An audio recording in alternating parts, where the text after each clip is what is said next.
जी की जय हो। आचार्य श्री गुरुवर विद्या जय हो। आचार्य श्री गुरुवर विद्यासागर महाराज की जय। बोलो परम पूज्य आध्यात्मिक संत निर्यापक श्रमण मुनि पुंगव सुधा सागर जी महाराज की जय। श्री गंभीर सागर जी महाराज की जय। प्रथम जिज्ञासा लेकर आ रहे हैं श्री अजय जी बाकलीवाल कोटा। माइक दें बहुत शीघ्रता से।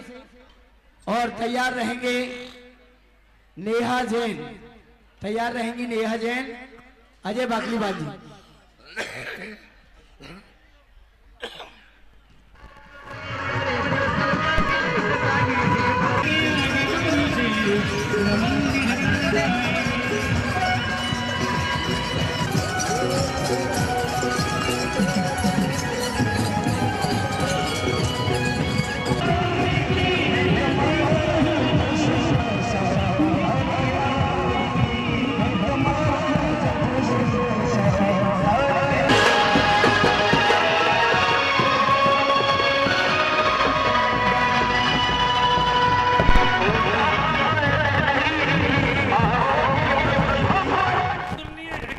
जुलूस रथ यात्रा की कल्पना कैसे होती है और वास्तव में ये साकार कैसे हो जाता है, सभी लोग भक्तों के मन में ये जिज्ञासा है। नमोस्तु महाराज जी, नमोस्तु।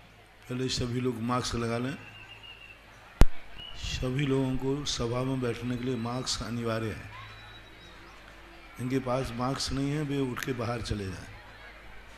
रुमाल लगा लें, कोई दुपट्टा लगा लें। आप लोग अपने हिसाब से महिला पुरुषों को सभी को एक प्रोटोकॉल है जो सबसे बड़ी इस यात्रा का अनुशासन है और एक प्रकार ना चाहिए, एक ड्रेस मान लेना चाहिए। जो कुछ आज अपन देख रहे हैं ये नया नहीं है, अतीत की स्मृतियां हैं। क्योंकि अतीत में कुछ ऐसा घटित हुआ, शास्त्रों में लिखा कि उस घटित दृश्य को पढ़कर के चातुर्मास में बिजोलिया का जो इतिहास शास्त्रों के पन्नों पर जब पढ़ा तो एक एक पन्ने पर पढ़कर के मन इतना आह्लादित हुआ और मन कहा कि जो कुछ भी अतीत में घटा हो उसे मैं वर्तमान में लाना चाहता हूं और देखना चाहता हूं।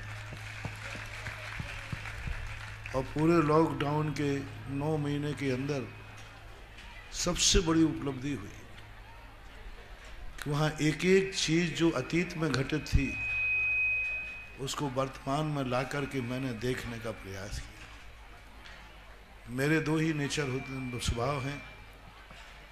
अतीत में जो कुछ भी घटित हुआ है वो मात्र एक कहानी बन के न रह जाए, वो हमारी दृष्टि में, हमारे ज्ञान में आना चाहिए। आप लोगों ने देखा रामायण पढ़ते आए लोग, कथाएं होती आई। कितने बार रामायण में, भारत में अपनी रामायण की कथाएं होती हैं, सुनते आए। कई लोग सोते सोते रामायण सुनते हैं कथाएं। कथा जब चालू होती है तो प्राय पंडित जी बांटते रहते हैं, बाकी सब श्रावक तो, पर अंत की जो पंक्ति होती है अजर बिहारी मंगलहारी, बस उसमें शामिल हो जाए बाकी सब। लेकिन जब उसी कथा को एक रचनात्मक रूप देकर, एक नाटकीय रूप देकर के दुनिया के सामने लाया गया तो आज हर बालक के मन में राम और सीता का आदर्श छवि बन के रह गया। जय हो, जय हो। सुनने से उतना नहीं बनता, शब्दों को सुनने से थ्योरी बनती है। उसी को जब एक पात्र का रूप दे दिया जाए, यथार्थ उसको, आप लोगों ने सबने देखा होगा। अभी 2 दिन पहले भी मैंने यही कहा था कि जब रामायण का सीरियल चलता था तो किसी के मन में ये भाव नहीं आता था कि मैं अरुण गोयल को देख रहा हूं। हर व्यक्ति की एक ही दृष्टि थी कि मैं रामचंद्र जी को देख रहा हूं साक्षात। जो कुछ भी घटित होता था, यदि उनके जीवन में दुख आए तो श्रोता रो पड़ते थे, उनके जीवन में अच्छाइयां हो तो हर्ष मना लेते थे, रामायण की आरती करने के लिए बैठ जाते थे। और आज भी हर बच्चे के मन में इसी प्रकार से अतीत में जो घटनाएं शास्त्रों में लिखी हैं उनको शास्त्रीय भाषा में पढ़ने से हम ज़्यादा उसको सुरक्षित नहीं कर पाएंगे। उसका यदि नाटकीय मंचन कर दिया जाए तो व्यक्ति को 1 मिनट में याद हो जाता है, अच्छा ऐसे मैंने कहा कि भगवान ऐसे गगन विहार करते थे, भगवान का जुलूस ऐसा निकलता था, लोग सुन गए। लेकिन आज जो देख रहे हैं तो आज जैन नहीं अजैन निकल रहे कि अच्छा ऐसा निकला था पारसनाथ भगवान के। जय हो जय हो। अब इसको नहीं भूल सकते। अब वो गगन विहारी मूर्ति जो ट्रक में चल रही है उसको नहीं भूलेंगे लोग गांव वाले, एक बार ऐसी मूर्ति बनी थी। तो ये जो अतीत की स्मृतियों को हमें हमेशा प्रत्यक्ष और साकार रूप करना चाहिए। 2 तरीके होते हैं।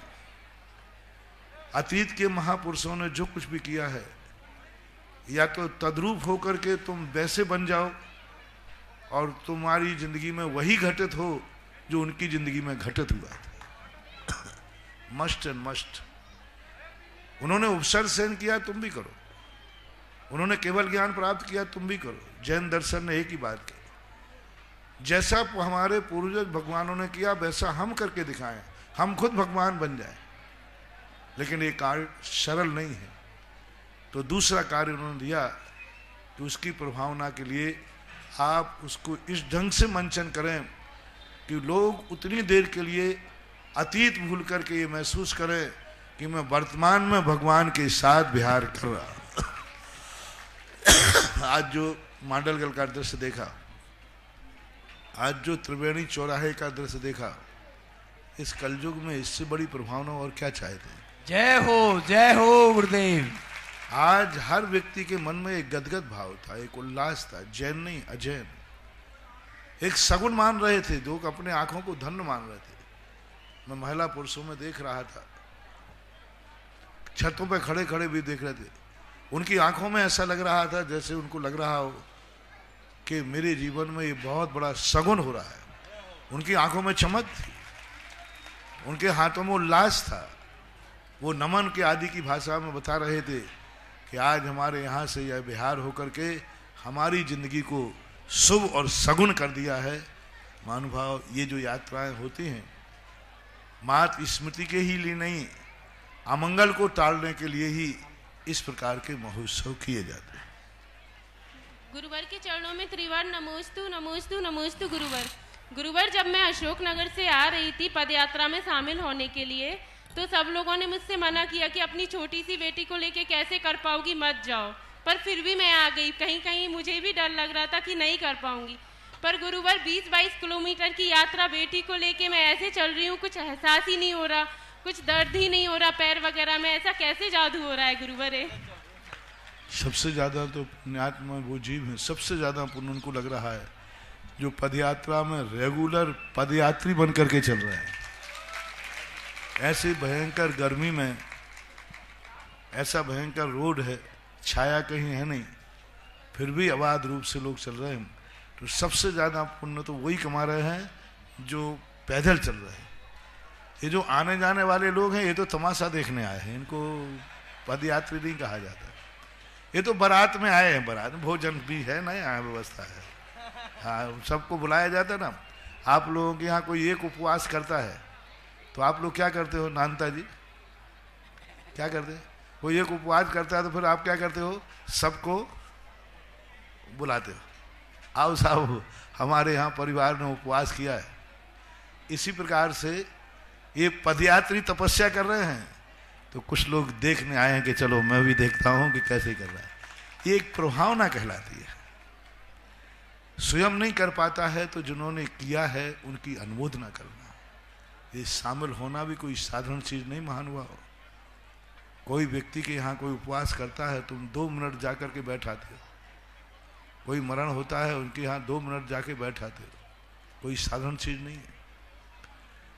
ये भी बहुत बड़ी चीज है कि कोई कार्यक्रम हो रहा है, इतना बड़ा महोत्सव, उसमें कम से कम दृष्टा बन करके भी भागीदारी होती है तो भी वह अनुमोदना के पुण्य का भागीदार होता है। जय हो जय हो। ध्यान रखना, ये कोई ऐसी बात नहीं। वो तो मैं ये बता रहा हूं कि जो चल रहे हैं उनको देखने के लिए ये लोग सब आए हैं। लेकिन इनका भी पुण्य, कम से कम इन्होंने अनुमोदना तो दी, कम से कम ये तो कहा कि हम स्वयं एक मंगल रूप है और एक आंखों से मंगल रूप है। जो पदयात्री चल रहे हैं वे मंगल रूप है कि जिनको देखने के लिए हजारों आंखें आपकी तरफ टिकी हुई थी। हम लोग बिहार करते हैं, तुम लोग तो इतना बिहार तो कर नहीं पाओगे हमारे साथ, कितना बिहार करोगे। लेकिन बिहार में भी तुम लोग आकर के 10 मिनट, आध घंटे, 1 किलोमीटर, 2 किलोमीटर शामिल होकर के यह तो बात बताते ही हो कि हमारे गुरुदेव का जो बिहार है, मैं उस बिहार में स्वयं नहीं चल सकता हूं, लेकिन उनके बिहार को देख करके अपने जीवन का मंगल तो कर सकता हूं। सगुन कहलाता है, सगुन के रूप में। तो हमारे भारत देश में सगुन की एक बहुत बड़ी महिमा। मंदिर आप दर्शन करने जाते हैं तो कायदा से मंदिर के दर्शन करने वाले को भगवान बनना चाहिए, लेकिन सब भगवान नहीं बन पाएंगे। फिर दूसरा जिनवाणी कहती है, यदि तुम भगवान नहीं बन सकते हो तो सुबह उठ करके उनके दर्शन कर लेना, कम से कम तुम्हारा अमंगल टल जाएगा और मंगल हो जाएगा। अरहंत मंगलम। तो श्रावक किसी भी क्रिया में शामिल होता है तो उसको सगुन मान के होता है, और सगुन मान के होना भी चाहिए। तैयार रहेंगे श्री राकेश जी मड़िया और जिज्ञासा रख रहे हैं इस महोत्सव के महायज्ञ नायक डॉक्टर सेठी जी जयपुर। गुरुदेव नमोस्तु। गुरुदेव जो तीर्थ मृत प्राय हो गए थे बिजोलिया और चौलेश्वर, आपके सानिध्य में मैंने अपने बचपन में देखा, जंगल ही रहे हैं यहाँ पर, यात्रियों का आना जाना भी नहीं होता था। आज ये तीर्थ के रूप में उभर के आए हैं, ये कल्पना से भी पार की बात है, ये बहुत ही आश्चर्य की बात है। उसमें भी ये जो आज गगन विहारी की जो समोषण यात्रा चल रही है, ये तो ऐसी यात्रा है गुरुदेव कि इसको युगों युगों तक लोग इसकी चर्चा करेंगे। और जय हो, जय हो गुरुदेव। आज जब समोषण यात्रा में चल रहा था तो एक स्मृति मेरे को मतलब प्रसंग उसमें आई। मैं आज से करीब 30-32 साल पहले बेगू आया था। वहाँ मुझे पता चला कि मांडलगढ़ में जो मंदिर है पहाड़ के ऊपर, वहाँ पे आचार्य अमृतचंद सूरी और पंडित आसाधर जी, तो आसाधर जी वहाँ थे, आचार्य अमृत सूरी वहाँ पर उनसे अध्ययन किया करते थे। तो मैं आचार्य कुंद का भक्त रहा हूँ।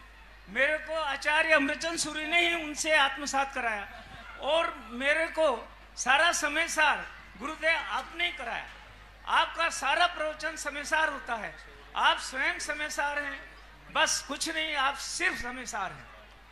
क्या हुआ मुझे पता चला, उन्हीं दिनों में मेरे को मेरा स्वाध्याय भी चल रहा था आचार्य सुखचंद्र जी महाराज का, और उन्होंने आचार्य अमृतचंद सूरी के कलशों पर एक टीका लिखी। तो मैं इतना वो हुआ कि मैंने सारा प्रोग्राम छोड़कर और मैं मंदिर के दर्शन करने के लिए गया। बेगू के उन व्यक्ति का नाम तो मुझे ध्यान नहीं, उन्होंने मुझे उस मंदिर के दर्शन कराए। मैं इतना अनुभूत हुआ, मैं 5 घंटे के लिए वहीं रुक गया।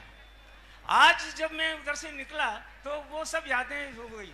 तो गुरुदेव मैं चाह रहा हूँ कि क्या ये वास्तविकता है, मेरे को तो उसी दिन पता चला था, और मैं ऐसी अनुभूति रही कई सालों तक, मुझे अनुभूतियों करती रही। तो आप कृपया ये बताएं कि क्या ये हुआ, क्योंकि राजस्थान प्रदेश को तीर्थंकर के रूप में तो सिर्फ पार्श्वनाथ भगवान का जन कल्याण, वो मतलब ज्ञान कल्याण, उनको केवल ज्ञान की विधि मिली है यहाँ। और इन परंपरा से हमारे कुंद देव, उनके शिष्य अमृतचंद सूरी, और उनके आगे आप, तो जय हो, जय हो। देखिए मांडलगढ़ का एक इतिहास रहा है। 1232 की घटना है, संवत 1232 में। 1232 के अंदर जब यहाँ आसाधर जी का प्रभाव पंडित का, और राजस्थान में विशेष रूप से जैन शासक कोई रहा है तो मांडलगढ़ के शासक जैन ही थे।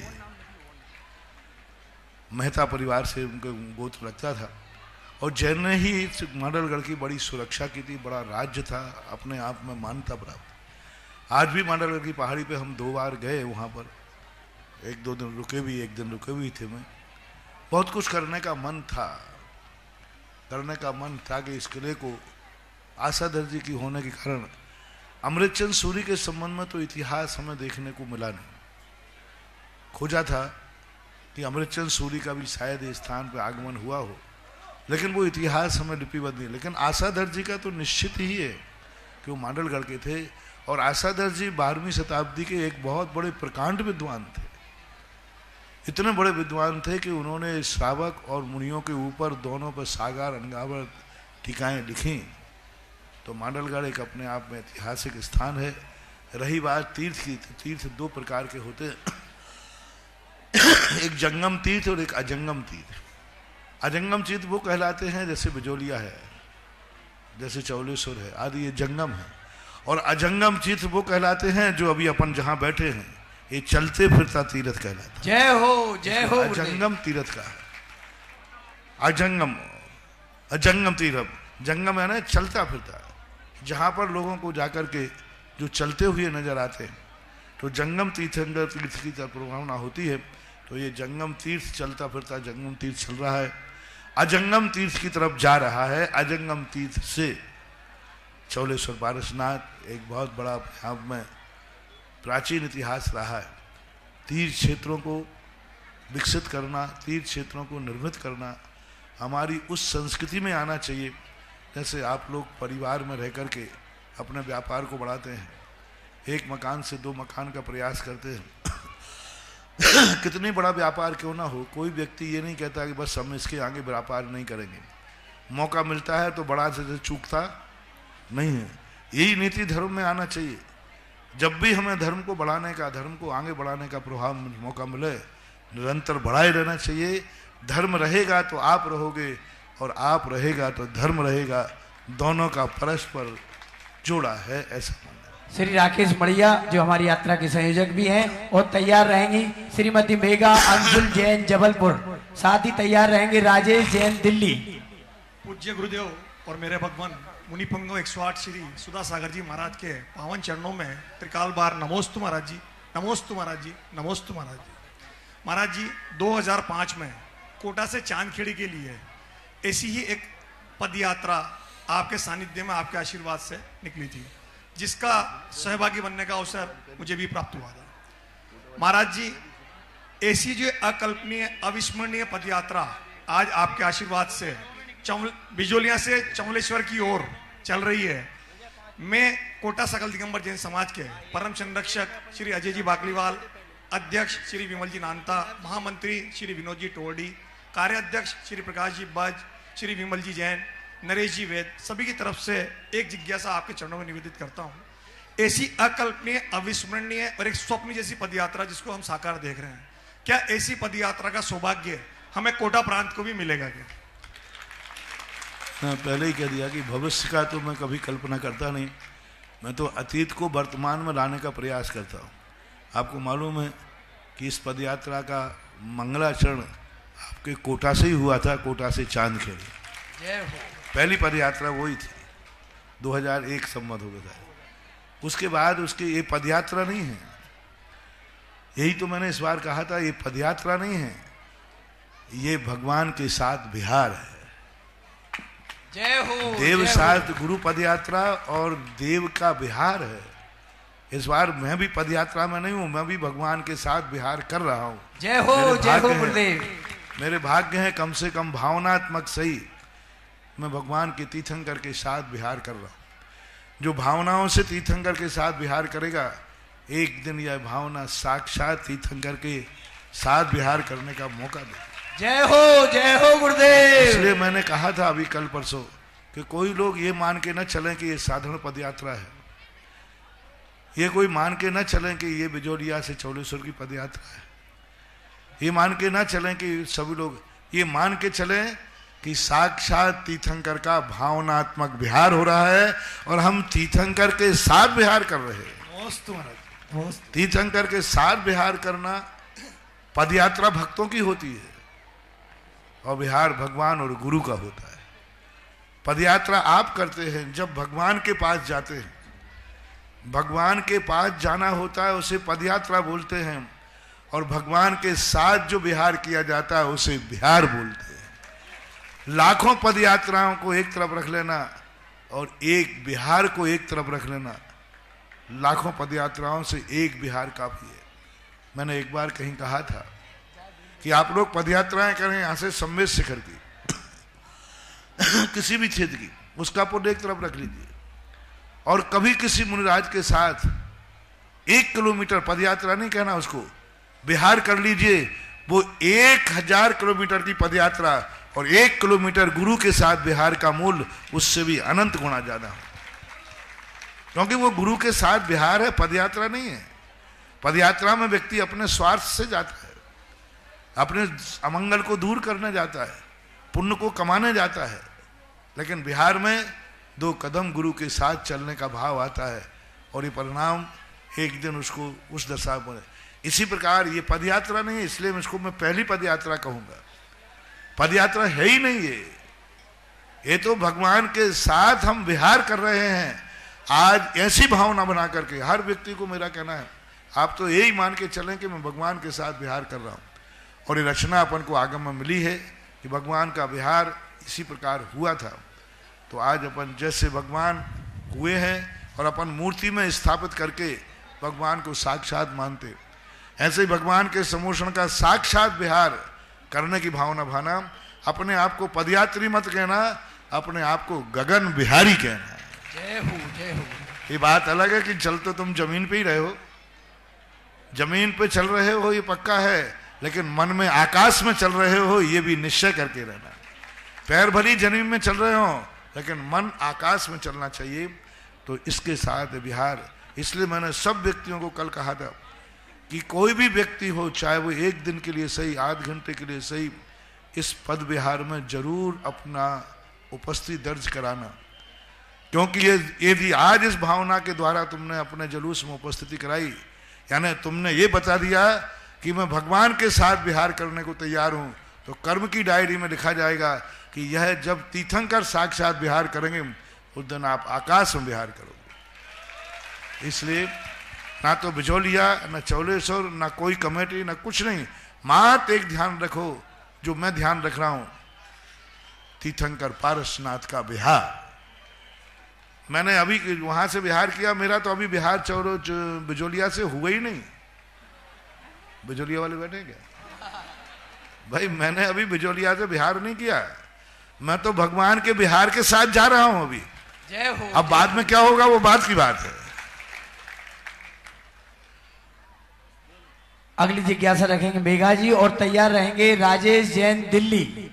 गुरुवर के चरणों में सत सत नमन, सत सत नमन। गुरुवर, जब से आपने इस पारस प्रभु के गगन विहार के बारे में बताया है, लगभग 17 से 18 तारीख से, तब से ही हमने डिसाइड किया था कि हम लोग जाएंगे, जितने दिन का प्रोग्राम होगा अटेंड करेंगे, बच्चे को लेकर आएंगे। उस दिन से गुरुवर इतने खुश हैं कि ऐसा लग रहा है जैसे पूरा जीवन जी लिया है और जो आखिरी इच्छा थी वो अब पूरी होने वाली है। और उसके बाद जब हम यहाँ आए, पहले दिन हम लोगों ने पद विहार किया। इच्छा तो मन में यही थी पहले से कि कुछ अच्छा बने, लेकिन दूसरे दिन ऐसा सौभाग्य हुआ कि मेरे इंद्र ने पारस प्रभु को रथ में विराजमान किया। समय समय पर, चाहे वो शांति धारा का समय हो, चाहे वापस लाने का समय हो, उन भगवान जिनके विहार में आकर हम अपने आप को अति सौभाग्यवान समझ रहे थे, उन्हें इन्होंने अपने मस्तक पर विराजमान किया। गुरुवर, ऐसा सौभाग्य, ऐसा लग रहा है कि हमने कौन सा इतना बड़ा पुण्य कर लिया था। देखो, भगवान के लिए अपन जो है, भगवान जो तीर्थंकर होते हैं, इस समोषण का दूसरा नाम है कल्पद्रुम। कल्पद्रुम का अर्थ होता है कल्प वृक्ष। कल्पद्रुम का यानी जो व्यक्ति की अनेक इच्छाएं होती हैं, उन इच्छाएं इस वृक्ष के नीचे आते ही हो जाती हैं। आपने भगवान को सिर पे उठाया और इस समय में इतना आह्लाद भाव आया कि मैंने भगवान को विराजमान करने का मौका लिया, अपने सिर पे उठाया। यही संस्मरण मुझे याद आ रहा है, कितना बड़ा सगुन था, बहुत बड़ी चुनौती थी। वो एक सैनिक अपना वर्धमान अभिनंदन है, अभिनंदन पाकिस्तान में जिस तरह से हुआ वो घटना सबको मालूम है।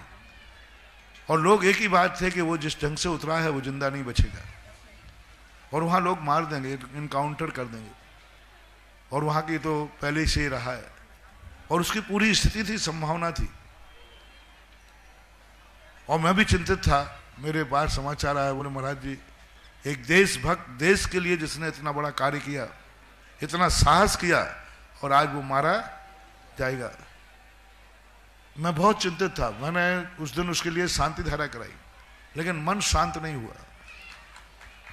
शांति धारा कराई, लेकिन मेरा मन शांत नहीं हुआ। मैं नहीं निश्चित हो पाया कि ये बच पाएगा। और मुझे मालूम है कि मेरा नेचर है कि मैं कोई भी घटना करने के पहले शगुन देखता हूँ। मुझे कोई शगुन नहीं मिल रहा था, तो मैं कोई, सब लोग कहते महाराज जी मरेगा बचेगा, देखो मैं कुछ नहीं बोल पाऊंगा। एकाएक एकदम कोई तुम्हारे व्हाट्सएप होते ना मोबाइल पे फोटो, एक फोटो छापा, उसका भाई जो परिवार के लोग हमारे संस्थान में पढ़ता था, उसके कुटुंब के परिवार का बच्चा, उसने मेरे पास समाचार भेजे कि बोले महाराज जी हमारे कुटुंब का, हमारे परिवार का व्यक्ति है और हम आपके संस्थान में पढ़ते हैं, हम लोग सब दुखी हैं, पूरा संस्थान। मैंने कहा उनकी स्मृति कोई है क्या? उन्होंने स्मृति बोली कि उसी के कुछ दिन पहले, जो मतलब साल भर पहले, एक बार कलशाभिषेक के समय उसी वर्धमान ने, अभिनंदन ने भगवान को अपने सिर पे उठाया था। जय हो जय हो। वो फोटो वायरल हो गई और सिंहासन भी था उसमें, वो मुझे अच्छी तरह ध्यान है। सिंहासन और मूर्ति थी ऊपर और वो सिर पे रखे हुए था। उसी दिन मैंने घोषणा की संसार की कोई ताकत उसका बाल बांका नहीं कर सकती, क्योंकि उसने, ये वो सैनिक है जिस सैनिक के कभी अपने भगवान को अपने सिर पे उठाया, अभिषेक के लिए ले गया, और पता नहीं अनायास दोष आया, घोषणा की। आवा के बाद बिहार कर रहा था, एक गांव पड़ता है धोबड़ा, वहां पर मुझे वो फोटो दिखाया। और उसी दिन प्रवचन आज भी कहीं ना कहीं सुरक्षित है, धोबड़ा का सुधा कलश पर कहीं भी मिल जाएगा आपको। उस दिन देखना मेरा कितना पावर था और कितना डंके की चोट कर रहा था। कहां शेर के मुख में पहुंचने की, बचने की बात कर रहा हूं। पाकिस्तान में कोई पहुंचना है ना शेर के मुख से तो फिर भी बच जाए, वहां दुश्मन के घर में कैसे बच सकता है? लेकिन एक अंदर आया, याद दिलाया तुमने कि भगवान को सिर पे उठाने का एक सगुन उठा था कि वर्धमान और अभिनंदन आज भी अपने देश में भारत सकुशल लौट के आए। तो ये साधारण चीजें नहीं होती महानुभाव। भगवान को लेकर रथ में बैठना, भगवान को सिर पे उठाना, भगवान का अभिषेक करना, ये सब तुम्हारी जिंदगी के लिए बहुत सगुन होते हैं। गुरुवर, भविष्य में भी सभी दंपत्ति, हम भी और सभी दंपत्ति इसी तरीके से इतना अतिशय पुण्य कमाए, इसके लिए हमें किस तरीके की चर्या जीवन जी। नमस्ते राजेश जैन। और तैयार रहेंगे श्री विनोद जी टोड़ी, पारस चैनल के डायरेक्टर श्री विनोद जी टोड़ी। महाराज जी के चरणों में मैं और मेरे परिवार की तरफ से नमोस्तु नमोस्तु नमोस्तु। महाराज जी, पुरुषार्थ का भाग्य से क्या संबंध है? मैंने कोई कर्म किया, मुझे उसमें सफलता मिल गई। मैं दोनों समझ गया मैं, दोनों एक दूसरे के पूरक हैं। भाग्य हमारी पूंजी है, पुरुषार्थ हम उस पूंजी को जो फॉलो करते हैं, उपयोग में लाते हैं। वो कल जो आपने कमाया था वो भाग्य बन जाता है। भाग्य कोई चीज़ नहीं है, अतीत का किया हुआ पुरुषार्थ वर्तमान में उसे हम भाग्य कहते हैं। बाकी भाग्य नाम की कोई चीज़ दुनिया में नहीं है, कोई चीज़ दुनिया में। कल हमने पुरुषार्थ किया था, जैसे किसी व्यक्ति ने कमा करके एफडी बना दी, या जो नौकरी वाले होते हैं उनका वो पीएफ फंड आदि कटता है ना, तो अंत में जाकर मिल जाता है, तो लोग सोचते हैं मेरा भाग्य। भाग्य नहीं है, उनकी मजदूरी का ही बैलेंस जो इकट्ठा किया जाता है वही है, पुरुषार्थ ही सब कुछ। श्री विनोद जी टोड़ी और तैयार रहेंगी श्रीमती गुणमाला जैन। चलो पारसनाथ भगवान की, चलो आचार्य संत श्रोमणी विद्यासागर जी महाराज की, चलो मुनि 108 पुंगव सुधा सागर जी महाराज की, आचार्य संघ की जय। हे गुरुदेव, ये जो धर्म प्रभावना आप पूरे देश में कर रहे हैं, पारसनाथ भगवान को तो किसी ने देखा नहीं, लेकिन वर्तमान में जो अजैनों में धर्म प्रभावना हो रही है वो आपको पारसनाथ भगवान मान के ही समझ रहे लोग बाग। ये जैन समाज आपका ऋण कैसे चुकाएगी, ये मेरी जिज्ञासा है। आचार्य कुंदकुंद भगवान ने कहा कि यदि हम भगवान के भक्त हैं तो दुनिया जो कहती है क्या पता भगवान हुए कि नहीं हुए, आप उनकी ऐसी चर्या पालन करो कि लोग देख के ले जाएं कि यही भगवान जरूर हुए। नमोस्तु अन्यथा धीरे धीरे अतीत की कहानियां तो अपन सब भूल जाएंगे। क्या पता महावीर हुए कि नहीं हुए, लेकिन उनकी चर्या क्या पता कुंदकुंद स्वामी हुए कि नहीं हुए। तो कुंदकुंद भगवान कहते हैं कि यदि तुम्हें अपने गुरु को धर्म को जीवित रखना है तो जो साधना तपस्या उन्होंने की वो अपने जीवन में उतारो और लोग ये समझने लग जाएं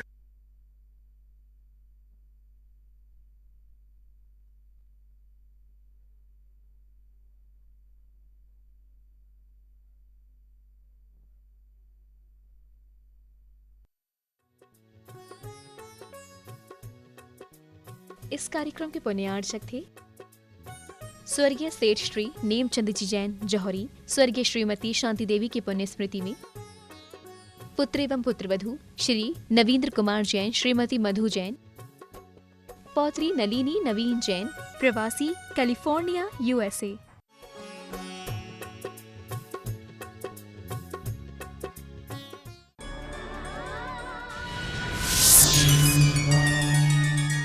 राजस्थान के इतिहास में पहली बार भूगर्भ से प्राप्त हुई प्रतिमा का उसी भूमि पर बन रहा है तीर्थ स्थान। अजमेर कोटा मेन हाईवे पर स्थित श्री आदिनाथ दिगंबर जैन गुणोदय अतिशय तीर्थ क्षेत्र गुड़गांव में विराजमान है। प्रथम तीर्थंकर आदिनाथ